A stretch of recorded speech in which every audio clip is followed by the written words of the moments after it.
দেশের মানুষকে ইলিশ না দিয়ে ভারতে যাবে না একটিও ইলিশ ঘোষণা দিয়ে রপ্তানি নিষেধ করলেন নতুন উপদেষ্টা।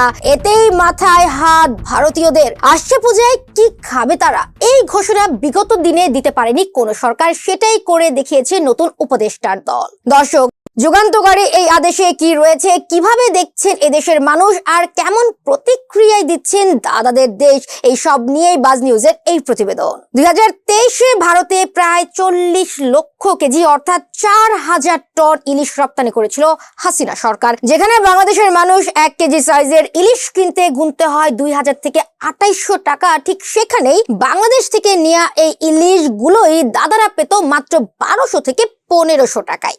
দেশের মানুষ ভুলে গিয়েছিল ইলিশের কি স্বাদ, কেমন হয় তার ঘ্রাণ। চোখের সামনে চলে যেত সব ইলিশ ওপারে, যেই অল্প কিছু থেকে যেত সেটাও স্থান পেত এ দেশের বড় বাবুদের পাতে। তরুণদের হাত ধরে পাল্টেছে সরকার, জনগণ পেতে শুরু করেছে তার অধিকার। সেই লক্ষ্যে নতুন রপ্তানি উপদেষ্টার এই উপলব্ধি। দেশের মানুষের পাতে নিশ্চিত চায় জাতীয় মাছ ইলিশ।